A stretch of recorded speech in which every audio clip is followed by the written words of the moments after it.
que c'est que la psychosomatique? Eh bien, c'est une nouvelle conception de l'être humain.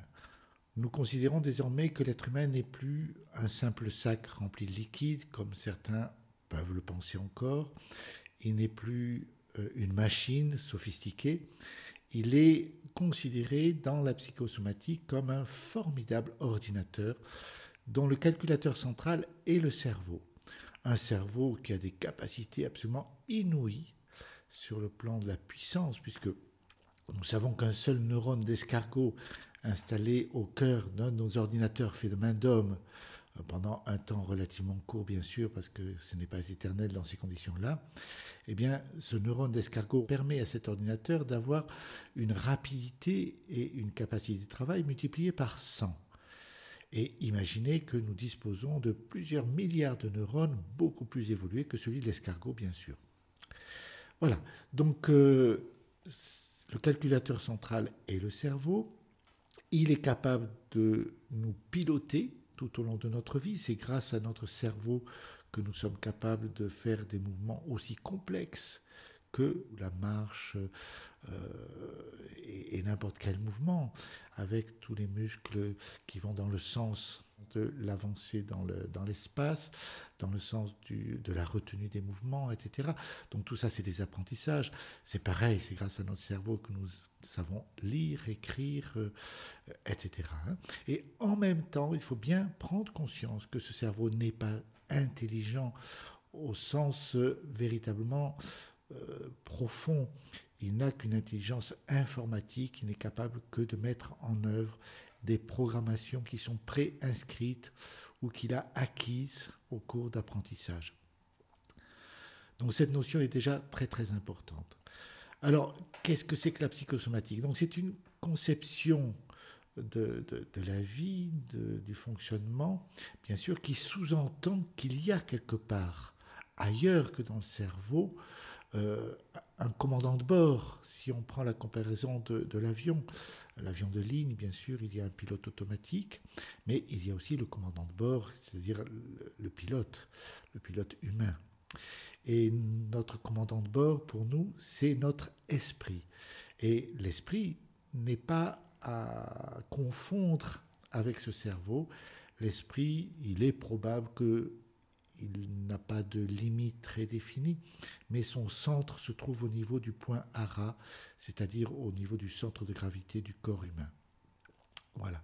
Et c'est là que nous allons disposer de la conscience, de l'intelligence, de la créativité, de la liberté, du libre arbitre, et que nous allons pouvoir, bien sûr, et ça c'est ça qui est important en psychosomatique, nous allons pouvoir programmer ou déprogrammer notre cerveau à volonté, puisque notre cerveau c'est un outil, c'est un pilote automatique qui est à notre service.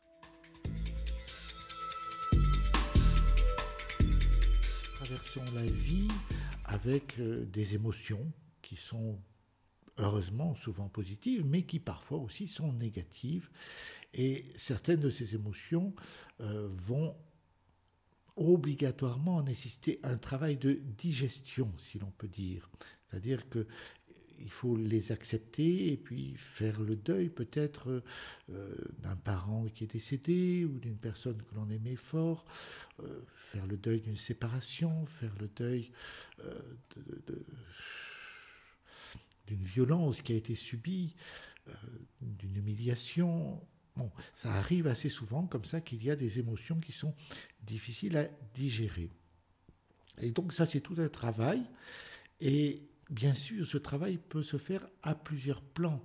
Il peut se faire au plan des réactions provoquées à l'intérieur de l'organisme, dans notre corps physique et émotionnel, mais il peut se faire bien sûr aussi au niveau de l'esprit.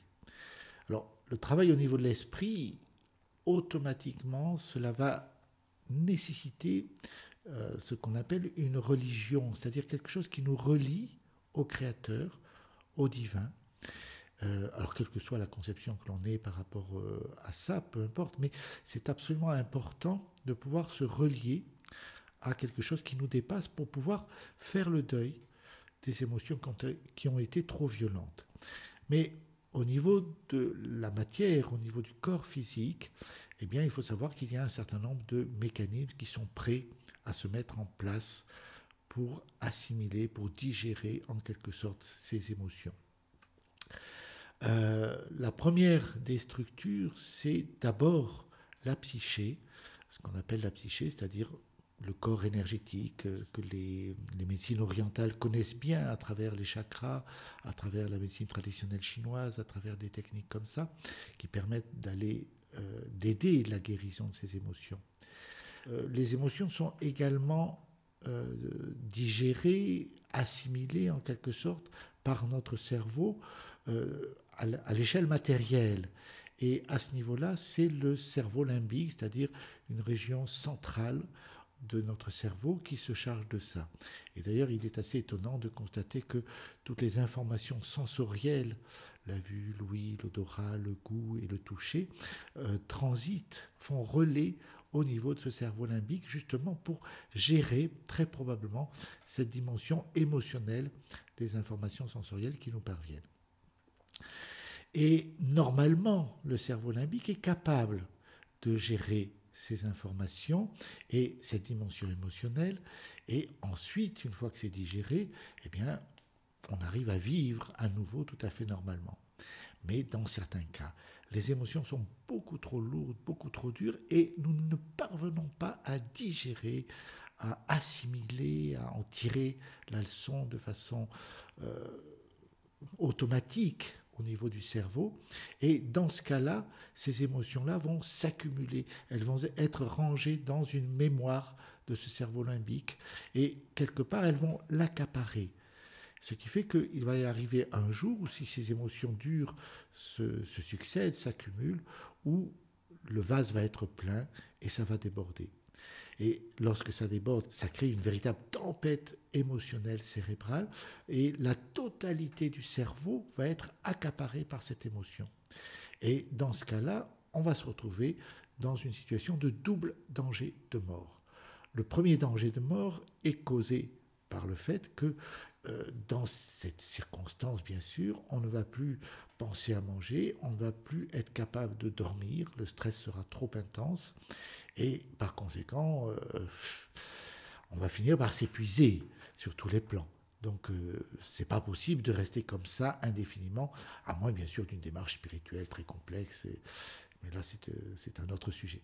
Le deuxième danger de mort, c'est que dans ces circonstances de stress majeur, imaginez par exemple que vous êtes un papa ou une maman, quand vous apprenez que votre enfant est à l'hôpital suite à un accident grave, eh bien, qu'est-ce que vous allez faire? Vous allez foncer à l'hôpital. Vous allez prendre le volant de votre voiture et là, vous allez brûler les feux rouges, vous allez oublier les stops. Mais quelque part, c'est pas prudent et vous risquez d'avoir un accident. Et là, vous courez un danger mortel. Et c'est cette dimension de danger imminent, d'accident imminent, qui fait que le cerveau ne peut pas tolérer cette situation, ce débordement émotionnel, cette tempête émotionnelle. Alors que se passe-t-il en pareil cas? Eh bien, il va chercher dans ses mémoires, puisqu'il n'est pas intelligent, il n'a pas d'intelligence réelle, il va essayer de trouver une solution à la mesure d'un ordinateur.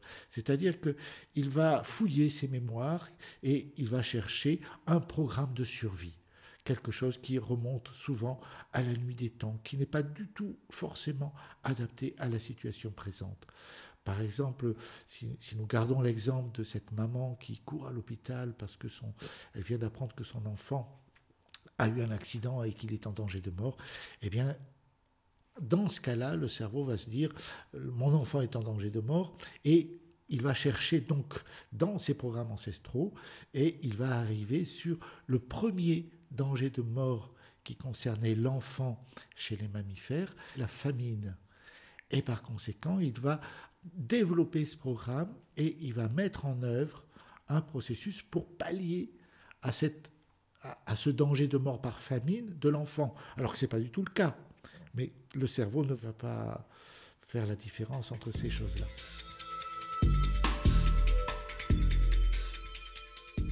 Lorsqu'il a choisi ce programme, il le met en œuvre. Et pour le mettre en œuvre, le premier temps de la mise en œuvre, c'est un système de paratonnerre. C'est-à-dire que cet orage cérébral, imaginez qu'il y a un orage avec des éclairs partout, eh bien, il va le focaliser sur une zone précise du cerveau. Là, en l'occurrence, sera la corne du cervelet. Et il va, de ce fait-là, libérer le reste du cerveau. Et grâce à ce mécanisme, déjà, les doubles dangers de mort, c'est-à-dire le danger de mort par épuisement ou le danger de mort par accident, va être mis de côté.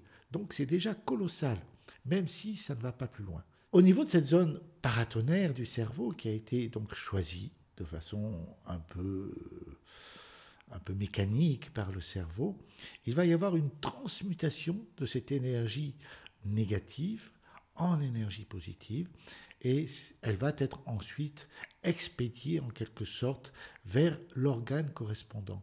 Et en l'occurrence, ça va être, dans l'exemple que nous avons pris, c'est-à-dire le bébé en danger de mort, même s'il a 40 ans et que la mère en a 60, eh bien, ça va être un cancer du sein pour pouvoir nourrir l'enfant. Il faut savoir que le cancer glandulaire du sein, c'est-à-dire une des formes de cancer du sein, il y en a plusieurs, le cancer glandulaire du sein a pour but de fabriquer beaucoup plus de lait et un lait beaucoup plus nourrissant par rapport à l'allaitement de l'enfant. Voilà. Donc, que va-t-il se passer? Eh bien, cette énergie va être envoyée vers le sein, et la maman va donc développer un cancer. Donc là, ce sera un cancer du sein droit, en l'occurrence, puisque c'est l'enfant direct. Et la glande mammaire va se développer et se mettre à sécréter des litres de lait, à condition bien sûr qu'on le tire, ce lait. Évidemment, si on ne le tire pas, on ne s'en rend pas compte, il va rester sur place et on va simplement observer un grossissement de la glande. Évidemment, ce grossissement va être décrété cancer avec toute l'inquiétude que la médecine officielle a par rapport à ce diagnostic. Mais en psychosomatique, nous savons parfaitement que ce processus n'est pas négatif, c'est un processus positif.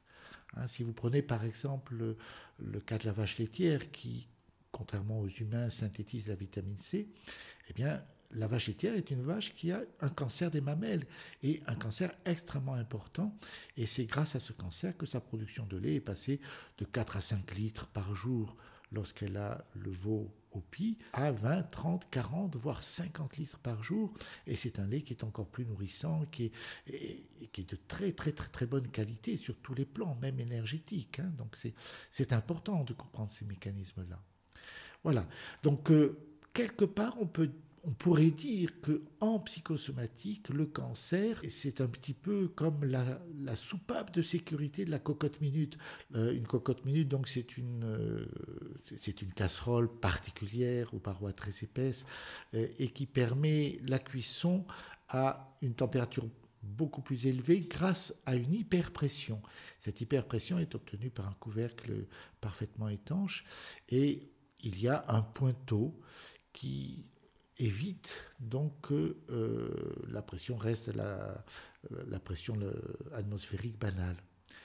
Et chaque cocotte minute dispose d'une autre soupape de sécurité quelque part. Cette soupape de sécurité, elle est réglée de façon à ce que, si pour des circonstances diverses, la première soupape qui est sous le pointeau s'obstrue, et ne peut absolument plus s'ouvrir, eh bien cette deuxième soupape va pouvoir se mettre en route, s'ouvrir et diminuer la pression à l'intérieur de la cocotte minute de façon à ce qu'elle n'explose pas, tout simplement. Donc on peut imaginer, on peut voir le cancer comme un processus de cet ordre-là. C'est simplement pour rester en vie, pour éviter que nous n'explosions sous l'ampleur et la gravité du stress.